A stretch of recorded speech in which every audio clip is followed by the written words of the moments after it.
বুকে কফ জমে যাওয়া, নাক দিয়ে কাঁচা জল ঝরা, সর্দিতে নাক বন্ধ হয়ে যাওয়া, কাশি এগুলি দেখতে পাওয়া কমন শারীরিক সমস্যা। শীতের শুরুতে কিংবা শীতের শেষে, শীতের ঠান্ডা হাওয়া পড়ার সাথে সাথে, পলিউশনের কারণে, বিভিন্ন প্রকার খাবার দাবারের অ্যালার্জির কারণে, এছাড়া শারীরিক অন্যান্য সমস্যার জন্য এরকম ধরনের সমস্যা প্রায়শই দেখতে পাওয়া যায়। এমন বেশ কিছু মানুষ রয়েছে যাদের সারা বছর ধরে কিন্তু সর্দির সমস্যা লেগেই থাকে। কিন্তু আপনি জানেন কি, এমন বিশেষ কিছু খাবার রয়েছে যে খাবারগুলি একজন মানুষের শরীরে সর্দির প্রবণতা বা কফ জমে যাওয়ার প্রবণতা বৃদ্ধি করতে পারে। আজকে আপনাদের সাথে তেমনই 6টি খাবার নিয়ে আলোচনা করব, যে খাবারগুলি আপনার শরীরে কিন্তু সর্দি বা কফের প্রবণতা বৃদ্ধি করতে পারে।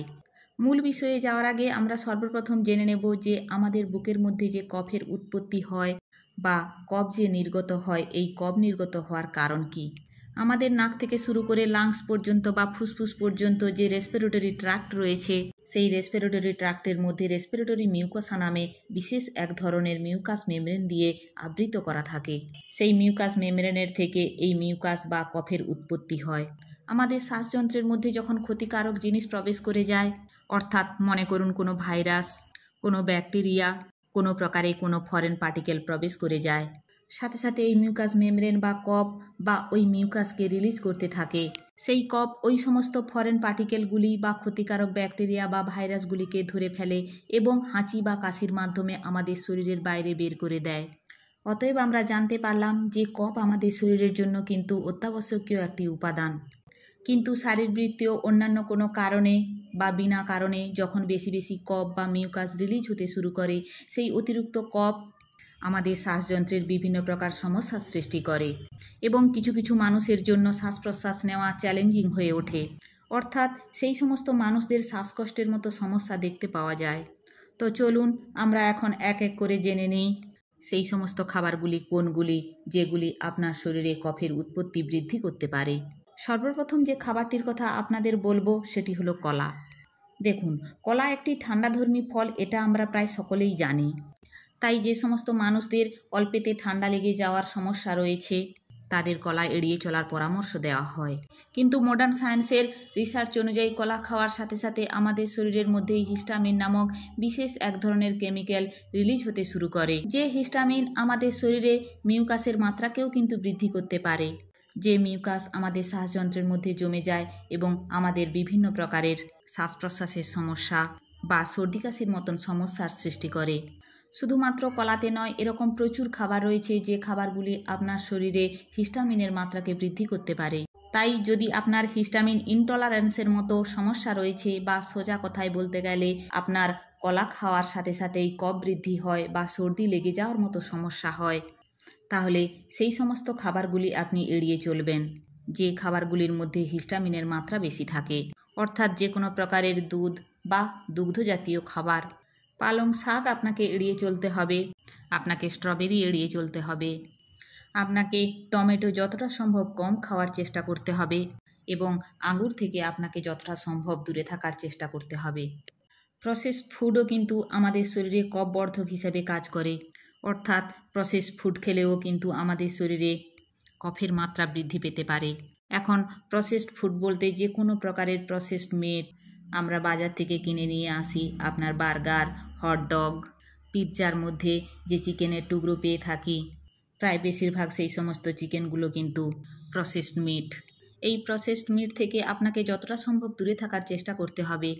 ব্রেড, কুকিজ এগুলির থেকে আপনাকে দূরে থাকার চেষ্টা করতে হবে। এছাড়া আজকাল বাজারে ready to cook, ready to meat, প্যাকেটবন্দি যে সমস্ত খাবার পাওয়া যায়, সেই সমস্ত খাবার থেকেও কিন্তু যতটা সম্ভব দূরে থাকার চেষ্টা করতে হবে। তার কারণ প্রত্যেকটি জিনিস আমাদের শরীরের ডেঞ্জারাসলি ইনফ্লামেটারি রিয়াকশানের সৃষ্টি করে, বিভিন্ন প্রকার ইন্টেস্টিনাল ডিজিজের সৃষ্টি করে, যা আমাদের শরীরের মিউকাস মাত্রাকে কিন্তু বৃদ্ধি করতে পারে।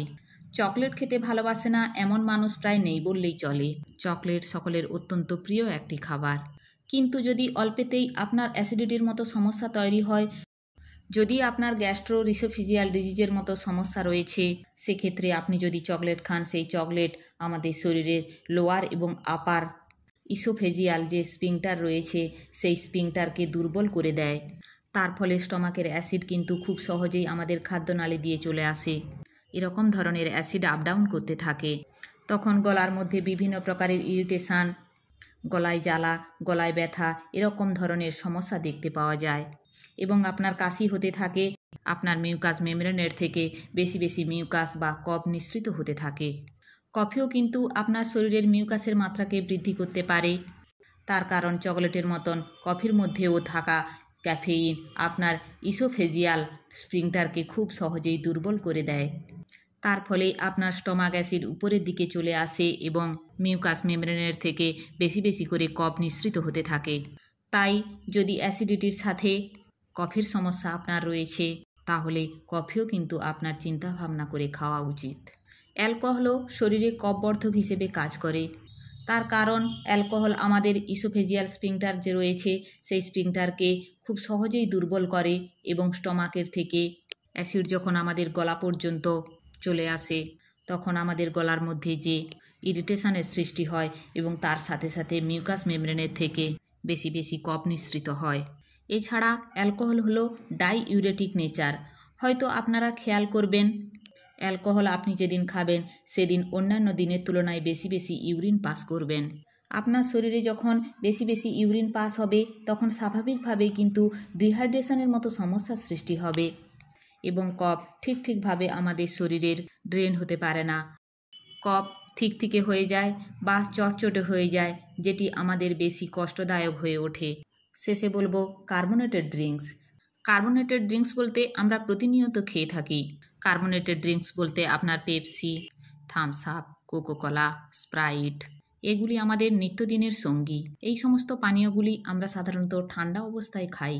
যে সমস্ত মানুষদের কোল্ড অ্যালার্জির মতো সমস্যা রয়েছে, তাদের এই পানীয় খাবার সাথে সাথেই কিন্তু সর্দি, কাশি, হাঁচি এরকম ধরনের সমস্যার সৃষ্টি হয়।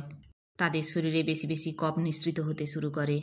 এছাড়া এই পানীয়র মধ্যে থাকে প্রচুর পরিমাণে গ্যাস। আমরা যখন সেই পানীয় পান করি, তখন সেই পানীয় আমাদের স্টমাকের মধ্যে যাওয়ার সাথে সাথে উপরের দিকে প্রেসার দেয় এবং উপরের দিকে সেই গ্যাস প্রেসার দেওয়ার ফলে স্টমাকের অ্যাসিড সহ কিন্তু স্ফিংক্টারের বাইরে বের করে আমাদের গলা পর্যন্ত নিয়ে আসে এবং আমাদের শরীরে বেশি বেশি মিউকাস তৈরি হতে থাকে। তাই যদি আপনার অল্পেতেই ঠান্ডা লেগে যাওয়ার মতো সমস্যা রয়েছে, প্রায়শই আপনার বুকের মধ্যে বা শ্বাসযন্ত্রের মধ্যে, আপনার গলার মধ্যেই কফ জমে থাকে, অল্পেতেই যদি আপনার কাশির মতো সমস্যা হয়, আপনার নাক দিয়ে জল ঝরার মতো সমস্যা হয়, এতক্ষণ ধরে আমি যে 6টি খাবারের কথা বললাম, সেই 6টি খাবার থেকে দূরে থাকলেই কিন্তু আপনি এই সমস্যা এড়িয়ে চলতে পারবেন।